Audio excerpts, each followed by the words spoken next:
Hi, everyone. Welcome to Flock Talk. I'm Walker Ball, and I work for the members of the Ontario Sheep Farmers. Today, we're joined by Heather Thoma from Farms at Work, an organization based in East Central Ontario that helps farmers and landowners connect, manage land responsibly, and strengthen local food systems. Welcome, Heather.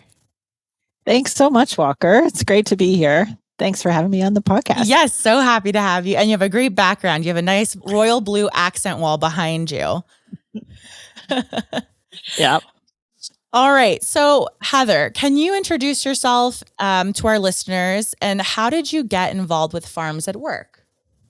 Yeah. So I have been working on staff with Farms at Work for about 2 years as the operations manager, but I've been familiar with the organization for over 10 years because they've been so well known within the sustainable agricultural community. But I have worked as a farmer. My partner and I have an organic grain farm and sell milled products. And I also work with school food purchasing and logistics. So I'm working in the food system that way as well. So lots of different angles on sort of how people and the food system work together in Ontario. Right on. Yeah. Yeah. So you're you're definitely coming at it from all sides. So it sounds like a passion for sure. Yeah. Definitely. Yeah. You might as well fully immerse yourself in it. Yeah. All right. Heather, can you please tell us a bit more about Farms at Work? What agricultural challenges are you addressing? Yeah, I think in a way what we were just saying kind of leads into that, because really so much of the work within farming and the food system is responding to interconnected challenges. And so Farms at Work is located in Peterborough, and we're mainly serving the East Central region of Ontario, as you mentioned, but some of the work we're doing is provincial. And over the 15 years that Farms at Work has existed, we've just been realizing that there's a reduction in acreage of farmland due to development pressures, and the price of farmland is going up, especially since COVID. More farms, rural communities are changing. More farms are being purchased by people who don't have a background in farming. This can make access to land more challenging for newer farmers or younger farmers to be able to affordably land their businesses in these communities. So we're working, in several different ways to respond to these multiple different challenges and how they interconnect. So it'd be great to talk more about all of that. Yeah. And a question I had that I didn't include on here was, how did the whole thing get started? You know, I'm hearing that there's a recognition of a need, but is there a story behind that? I think it was just, I wasn't involved at the very beginning, but Pat Learmonth was one of the founders, and she moved to the East Central region and had come from communities where there were lots of different organizations that were supporting farmers. She had lived in the States for a while, and there were many different nonprofits. And in Ontario, we have provincial organizations quite a bit, like the National Farmers Union and the OFA, and those have local chapters. So that's one way that regional work is happening. But she also just realized that it would be beneficial to have a nonprofit organization that's a standalone group that can really work regionally. So it's beneficial to connect with people who are doing similar work to you that are in other parts of the province. But what about like your neighbors right nearby that can help fix a fence or can answer a question that's really local? And so this has been really the focus of understanding what does regional really look like and mean, and how do we support that? Mm-hmm. So in collaboration with these other provincial organizations, Ecological Farmers Association of Ontario, or Ontario Sheep Farmers, it's sort of, okay, how do we really work together regionally? Right. And that's what Farms at Work is trying to do. Right. Well, glad that they're around. And I think it's always so admirable when someone sees other organizations up and running in different locations and says, oh, okay, I want to take that on, because that's a really big feat, but so appreciated by, I'm sure, a lot of people, and even more now that we're getting the word out. So good on Pat. Great. All right. So for someone wanting to farm, how does Farms at Work help them access land? Yeah, so this is one of the strong things that we've really been working on for quite a while. It's a website. One of the main things is a website called findfarmland.ca. And it's an online set of web pages where people who have farmland, but they may not be using the whole farm themselves, can post land available for rent or lease. So not for sale. It's not realtor territory. It's just for collaborations between farmland owners and potential farmers for renting or crop share or other sort of partnership arrangements. And the land seekers, if they're wanting to access land, it may be somebody starting a new farm business, or it could be someone who's been in business for a long time with the farm but wants to expand what they're doing and is looking for new land bases for that. And so they can just go on to findfarmland.ca and look at the location and the aspects that they're looking for. So as I said, most of our work is regional in East Central Ontario, but this is a website that is provincial, so that it's set up by different areas of the province. And so it may be that someone's just looking for land to rent and they're going to plant some vegetable crops, or they may need a barn for their sheep or electricity for fencing. And so the listings on findfarmland.ca have different boxes to check. So it says what's available on that land and what's offered, and then it helps you to contact the person that is hosting the land and have a conversation. And I think people use Facebook Marketplace or Kijiji or the coffee shop, to find these listings right now. But this is really helpful, I think, for people who are newer in a community or don't have those strong social networks but want to get into it, to be able to find out what options there might be and make those connections. And when we were talking before the interview, and I was learning about the Grazers for Hire program that Ontario Sheep has, and I was thinking, those grazers who are looking for places to graze sheep might be able to use this website to find opportunities and landowners that might be willing to have grazing happening. And it could be for like invasive species reduction, or it could be for reestablishing the soil health. We have someone who just brought in a new younger farmer who has sheep and wants a place. And so the landowner has alpacas already and has livestock, but wasn't using all the land and found this other person. And so they've connected, and she's going to have sheep grazing on her land now also. So it's just a way to think about options that you may not discover in other ways. That's so wonderful. And I can imagine that, agriculture already, I think there's a bedrock of community, of networking in general. But I can imagine that with modern times, that has kind of dissipated a bit. Obviously, we're still relying on neighbors, but people are kind of just naturally, because of our system, leaning towards individualization. And so this is so fantastic to bring back what farming should be, which is community and people helping people and realizing like you're not doing it alone. And it's not really sustainable to do it alone. But I was on findfarms.ca last week looking for myself. Because I'm wanting to get into to smaller farming, and I saw the solar grazing. Someone had put a thing up, and I thought, this is fantastic. Like it's already taking place. So this is so good. Awesome. And being on Facebook, it's where do you even look? And you have to join all these groups and you have to comb through. So this is a really great consolidated tool. Yeah. The other thing that I'm thinking about too, in terms of access to land, is that we've been researching for a long time and having conversations across the province about community farms. And like you're saying, how do things be able to be more collaborative? And so we've been looking at that and talking to people and saying, okay, this is a really good idea. And we've just in the last year come into an opportunity where we're going to be able to we're in the process of developing a community farm for the Peterborough area in collaboration with a farm owner who's running another business on the farm, but not farming it himself.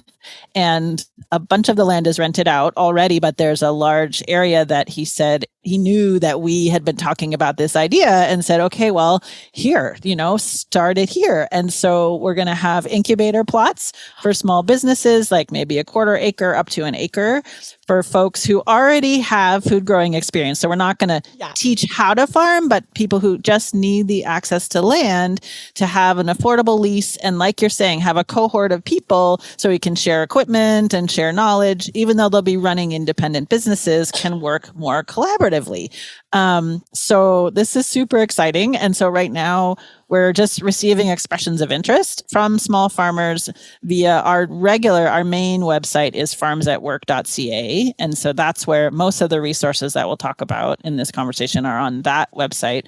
And there's a spot there about the community farm. So for folks who know people in this region, Peterborough, East Central Ontario, who may be looking for land and wanting to do that in a collective way, right? You won't have 100% individual choice on every single thing. It'll be a collaborative process. So not everybody wants to do that, but for people who really do, this is going to be a great opportunity. And we're excited that my gosh, that's amazing. Yeah. That's wonderful. Really exciting. Thanks for sharing parts of that. I know that's still in the works, but that makes me so happy because we need to bring back community. Anyway.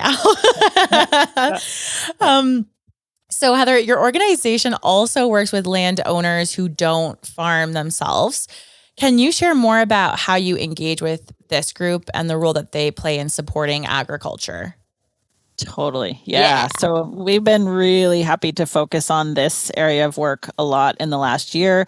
Again, these are things that we've been thinking about for a long time, and knowing and just sort of watching trends and seeing how things are changing, and the fact that there are many people that own farms who aren't commercial farmers. And how do we reach them? Because they're not necessarily always a member of a farm organization, but they are a really important part of the rural community. And especially since COVID, I feel like this shift has been happening. And so last year we applied for a grant from the Greenbelt Foundation, which we received to be able to support this work. So we're really grateful to them. And part of that is really just to encourage these landowners to become as knowledgeable as possible about their land and learn more about, okay, well, what soil type is there and what kind of crops could grow there, and to be able to have more confidence in having conversations with tenant farmers if they're going to be renting out their land.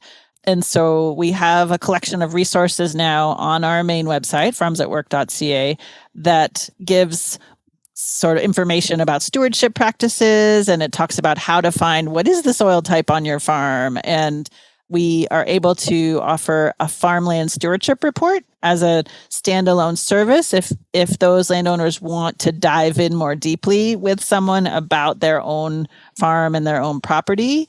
It looks at what are the risks and what are the potentials, and it's maybe a 10 or 15 page report. It's not, a huge consulting project, but it just gives them more of a foundation. And there's more information about that on the website as well. But really, just how do we encourage folks who may be newer in the farming community, newly purchased a farm, to feel comfortable and to feel knowledgeable, and just to say, okay, I'm part of this community too, and it matters, right? And to be able to, support that land to stay in production if it's there and available, that they can build those relationships with farmers. So. Yeah, that's great. Because when we were talking the other day, you had mentioned that quite a few people purchased land during COVID, but then didn't really end up doing anything with it, or it just became too much and they were overwhelmed. Mm-hmm. And, I think, and I don't know that for sure, but I do know that there's more farms for sale now. Like there's been sort of a period of time, and that there are some people that are thinking, okay, this is maybe more. I was talking to someone the other day, actually, who it's a smaller property, maybe 10 acres, but they said, we realized we really wanted to do this, and it's more work than we can handle. And so they've just sold their farm. And I don't know who purchased it, but it's a learning process, right? Yeah. And so how can we support them on that learning process to make sure that it can continue in the best way possible? Yeah, so important. Yeah. And to go back to that community farm as well. Because I can imagine quite a few people purchased land. I know a few people who purchased land who didn't know what they were doing, but weren't part of the community either. So it's kind of a hard, barrier to entry, right? So, yeah. So we know that you have some really fantastic resources for people to access, one being findfarmlands.ca. Can you explain what these are, especially the Making Good Farmland Agreements Guide, and how do they help farmers and landowners? So findfarmland.ca, we've talked about that resource. And then this other piece that you mentioned is another thing that we're really happy about and happy to offer is the Making Good Farmland Agreements Guide. And we've had a ton of feedback about this over time. We initially created it about 6 or 7 years ago. And just this year, as part of this project with the Greenbelt Foundation, we've been able to update it. So this is a guide, whether you're a farmer who's looking for land to bring your livestock or to have crops on rented land, or if you're a landlord who has a farm and you're going to be having tenant farmers, the guide, the core of it is a list of 70 questions that are things that are really good to consider if you're setting up a farmland agreement or a lease. Even if you won't have a formal lease and a lawyer and all of that, even if you're doing a handshake with someone, this just really gives you a good outline of the things that you want to think about and what might come up when you have a rental situation. And it also helps your communications be clearer. And again, giving confidence and knowledge to people as they go into these relationships is really important. And putting things in writing is definitely helpful, even if you aren't going to go to a lawyer. But if you are, these questions and this agreement guide helps you think through a lot of it before you get there, so that a lot has already sort of been thought through when you arrive at that office. And so things like, well, what times of year or what times of day can the renter access the land? Is it like anytime 24/7, or are there certain times that aren't good for the landowner, or things about rent, like when is rent payment going to be due? Are there concessions made if the crop yields are lower than expected? Like, what are the things you might want to ask for as a tenant, or things you want to remember as a landowner? Like, what access does the landowner have into the areas that the farmer is renting? Like, so just, things that if you're newer to the process, it's really helpful. But if you've already been in it for many years, it just helps to think through it all again. And maybe there's things you would want to add to an agreement that you already have. So that's Making Good Farmland Agreements, and that's available on the farmsatwork.ca website. That's fantastic. I'm sure a lot of people just want to jump in and they go, oh, wait, I've got to really think of this one through a little bit harder.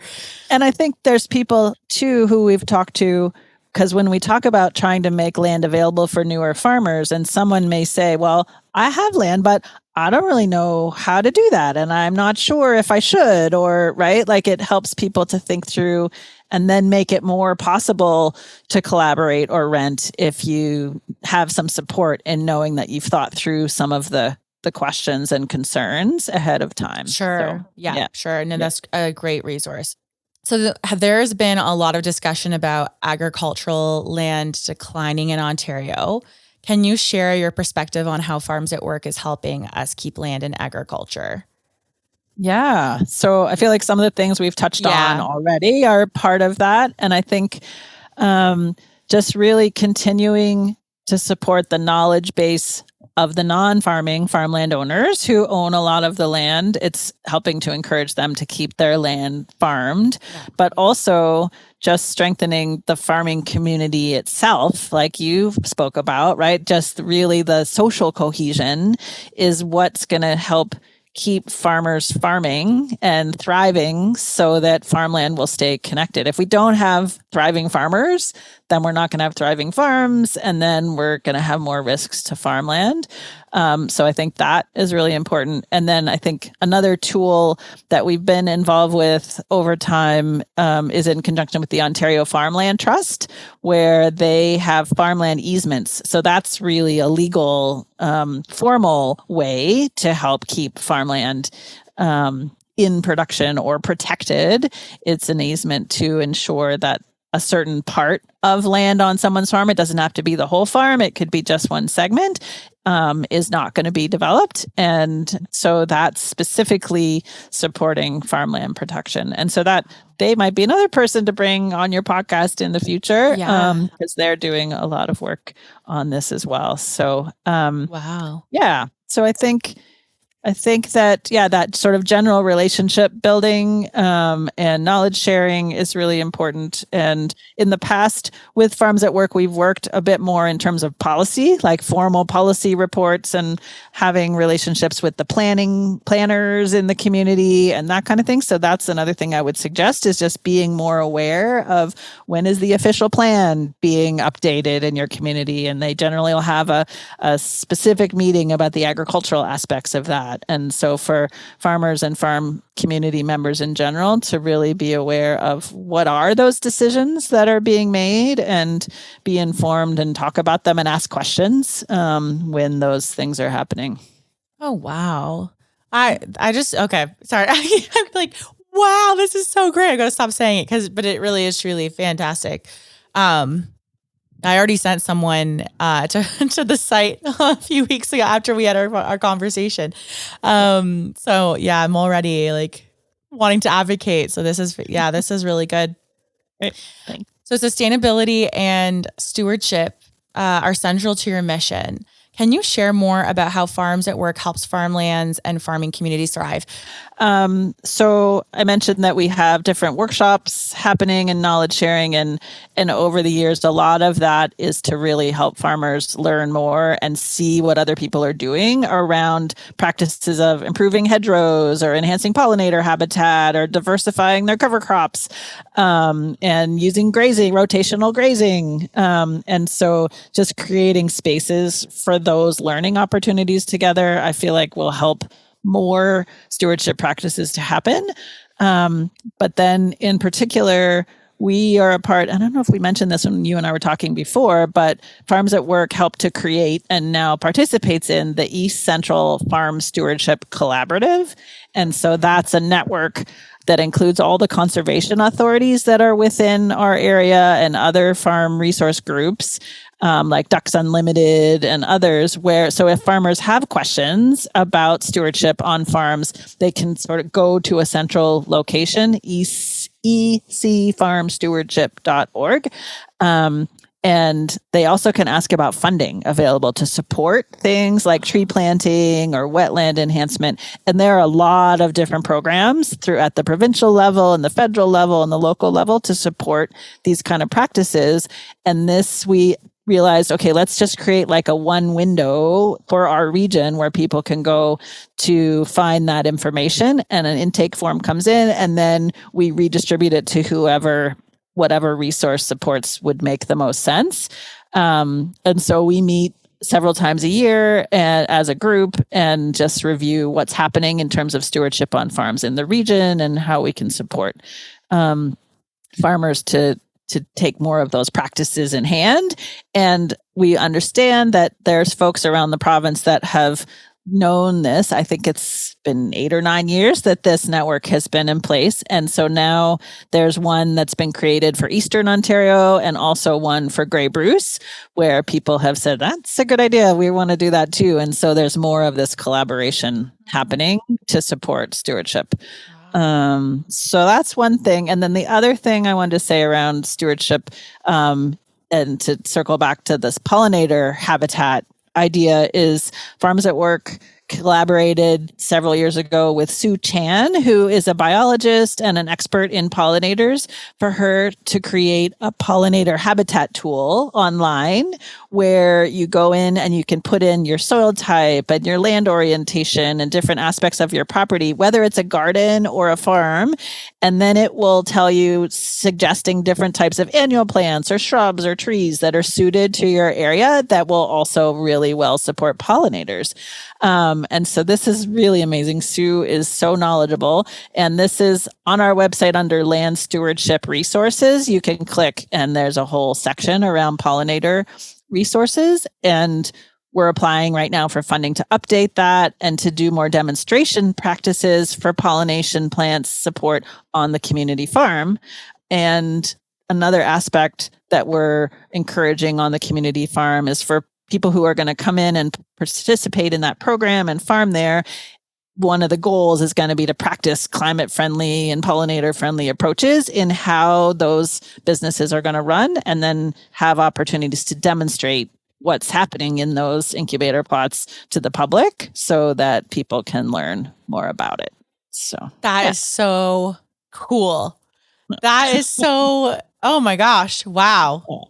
Yeah. Like, well, I feel like you guys have hit every aspect. There's lots of, again, so it's much this support. interconnectedness, right? There's so many different interconnected threads, and some days it feels overwhelming, and other days it's great to hear your response, actually, because it's like, okay, it's worth it trying to do all these things. It's really cool. Yeah, and I think the collaboration with other organizations in the community is really important, and across the province, like just knowing that there's these other, like OFA and like Ecological Farmers of Ontario and National Farmers Union, and there's just lots of different partners that are interested in this, and how can we, it's great to be able to do a podcast and have a conversation so that more people can know about what's happening. Yeah. Well, I mean, I'll jump on from that because that was a great segue to my next question, which is, how can Ontario sheep farmers support the work you're doing? So I think you can follow us on social media or subscribe to our email newsletter through the website, through farmsatwork.ca. You can find those. And then if you are a landowner of farmland who isn't fully using all your land, you can post on findfarmland.ca. So even if you already are posting in other places, just think about posting here in addition. Because that especially will help these newer farmers or younger farmers who are trying to access land. On that findfarmland.ca site, it's free to use, but we're always looking for sponsors. So business or organizational sponsors who want to support all of this to happen. And it would give you the traffic of the land seekers and the landowners. So it's a pretty good opportunity. I think, if I remember correctly, it's about 10,000 visitors we have like in the last several months. Wow. So people are really looking, they're really using it. I think if people wanted to give a donation to support the community farm, that's going to support sort of the next generation. Yeah. Also, if there's resources that you think would be important that you haven't found anywhere, like what would you need as a sheep farmer, as, a livestock farmer, as a farmer in general, or even as a listener, as an eater, as a member of the public who wants to learn, let us know what else, what you think we should be doing. Not that we can do it all, but just, like feedback is always helpful. Yeah, for sure. I mean, for everyone listening, I mean, this is obviously like a very big community approach. Everything is about, or like, how we're connecting with organizing, how you guys are, I'm already in it. I'm already with you. How you're connecting with other organizations and how producers are connecting with other producers. So it sounds like this is a real big opportunity for people to share their input and to co-create something that is going to be really worthwhile for people going forward. That's fantastic. And so looking ahead, do you have any initiatives or goals that you haven't shared already that you're most excited about for Farms at Work over the next few years? Yeah, things feel like they change so fast, it's just, and we're trying to sort of be responsive. So we don't always know what's going to happen in the future, but it feels like some of these things we've already talked about are going to be long-term projects that will continue to evolve. In terms of the efforts to reach the non-farming owners of farmland, it's the initial thought, I think, has been thinking about folks who may be retiring or folks who are retirees who might have purchased farms, right? Sort of in the older generation who aren't actively farming and have it available. But the other thing that we've realized too, and if we look around and talk to people we know, is it's also younger families who sometimes are purchasing farms, have moved from different places and are raising their kids on a farm, but maybe newer to farming themselves. And so just realizing that, hey, this is going to be actually a new generation of kids who are going to be raised on the land. And that feels really encouraging to remember, and just to think about, again, how do we continue to do this work to support these folks who are living on farms, who aren't career farmers originally, but maybe starting to do some farming now. And how can they be supported? Because it's not only going to support the farmers, it's going to support their kids and the next generation to have that knowledge. So that's one thing I think that we're aware of as we go forward and want to continue that work. And then the other in relation to the community farm, just the fact that we're getting lots of responses around that project from new Canadians or newer farmers that are younger and just people who don't have financial means to buy a farm and really may have a lot of different needs and interests. And so we're just really trying to understand better who are all these folks, how can we support, and we can't do everything, but just to really encourage more people to think about this idea of like a community farm, because it really can provide a first step for people to access land and sort of not dive in too fast to something. Like if you even think about when you start a garden, you think, oh yeah, I'm going to have this big of a garden. You realize, oh, maybe I should have started smaller. And so it's same thing on a farm, right? It gives people an opportunity on a farm scale to start small before they then try to purchase or lease something all on their own to sort of make mistakes or experiment with things.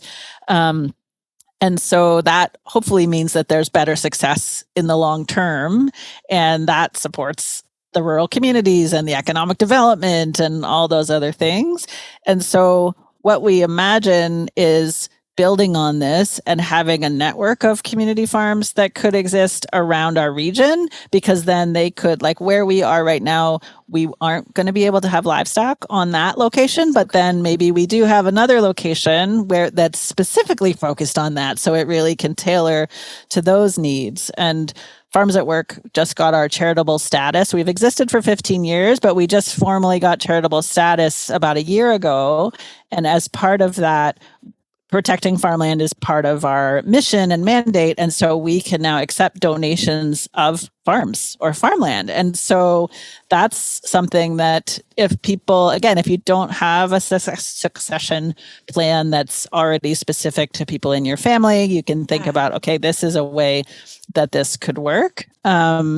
And so we actually, that makes me think of two different workshops. I'm not sure exactly when this is going to air, but we're going to be participating in a co-run workshop with the National Farmers Union about farm succession planning outside the family. So if you are wanting to transition your farm and you know you don't have in-family folks to take it over, what are the questions? How can we support that to happen? So that's going to be happening on December 7th. And then on February 20th, is going to be a workshop for these non-farming owners of farmland. So for folks who have just newly purchased a farm or don't have background but own a farm and have questions and want to understand how to better support that, that workshop is going to be, both of these actually are going to be in Millbrook, so in Peterborough area.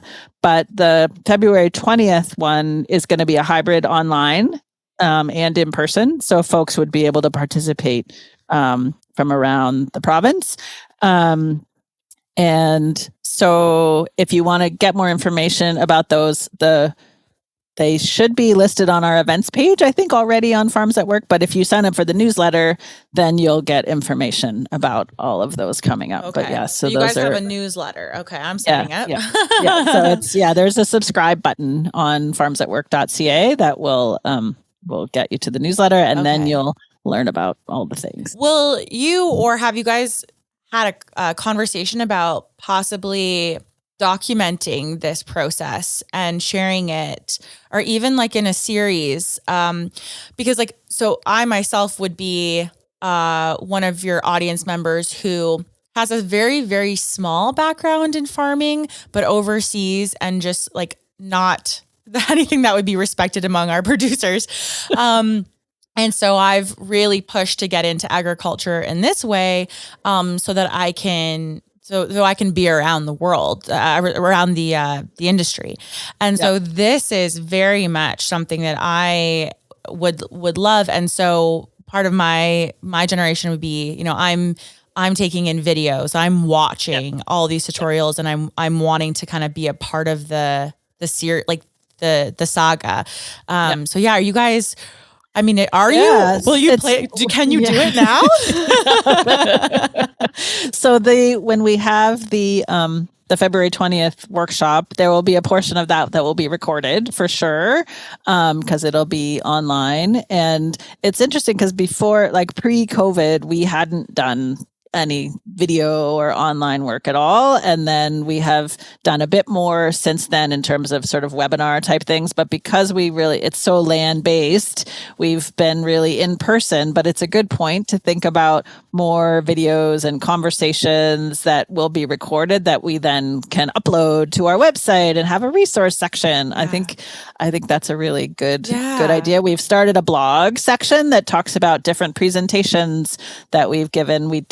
I did a presentation for the Ontario Woodlot Owners Association because a lot of woodlot owners are on farms or also have farmland. And Pat did a presentation recently to guidance counselors in our region to talk about encouraging young people to get involved with farming and what are the reasons for that. And so there's information about that on our blog as well. And so I think, thanks for the nudge, like having more. Maybe we need to hire someone like you to set up a YouTube page for us and have those things happening. So we don't have that right now, but it's great to think about as, again, one of our future things to do. Sure. Yeah. Thanks for asking that question. Because I think there's so many, especially like with social media, that's where I go to. That's how I find these things. Yeah. And so and it is hard. Like the barrier to entry is hard for a non-farming person. Not even just knowing where to look, like not even knowing where you would go. And so this is even just small clips online of like even following a family of like, hey, we're gonna be a part of this community initiative, and then you get to follow along.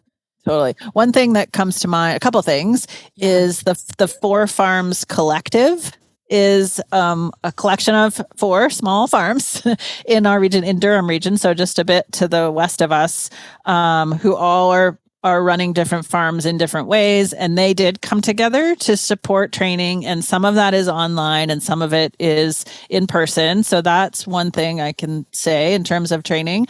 Another one is the Ecological Farmers Association of Ontario in connection with Ignatius Jesuit Center, so in Guelph area. I know they had an online training over the last few years that they've been running and that's available, I think, now online, and they have different segments on different topics. I don't think that they have the funding to do it this year, but I think there's lots of conversations happening about how to continue that. What does it look like? Because we really do need to continue to support training happening. And there's another community farm project way over in the western part of the province. I want to say Tiverton, in connection with the Ontario Farmland Trust, who I mentioned earlier, that is going to have some demonstration plots and things like that happening as well.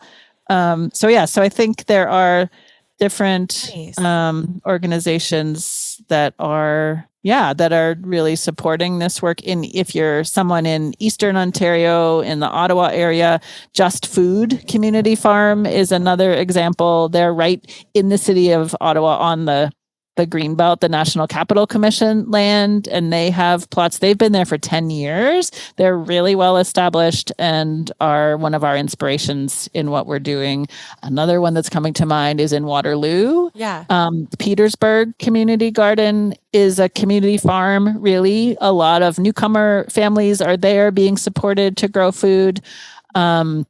So I think, there are a lot of these sort of collective community efforts around the province that people can tap into and get more information in addition to videos. Yeah. That's great. Thank you so much for offering more of those resources, Heather, because, I know a lot of producers are listening to that. This is our main demographic, but I really hope that we can shoot this out a little bit farther for people who might not be our normal demographic of listeners. I mean, all my friends will be getting the link for sure. Okay, so Heather, I know you mentioned the findfarmland.ca and then Farms at Work, but if you could, give us all of the ways we can contact you and find you guys, that would be fantastic. Yeah. So on social media, it's under Farms at Work on Facebook and Instagram. And then farmsatwork.ca is our main site that will link to everything else in terms of stewardship resources and new farmer resources and landowner resources. And then findfarmland.ca is specifically the site for the land postings. So if you want to subscribe to our newsletter, that's going to really give you information about all the things that are going on. And hey, there's a donate button there as well. So there's lots of different ways people can support. Thanks so much. I really appreciate getting to have this conversation. Yes, I'm so happy too. I don't think I've ever been so happy to have a podcast interview. So thank you for listening, everyone. If you enjoyed this episode of Flock Talk, please subscribe through your podcast app to receive alerts for future episodes, and please share our podcast with your friends. For more Ontario Sheep Farmers content, follow us on social media at Ontario Sheep Farmers on Instagram and Facebook, and please visit our website, ontariosheep.org.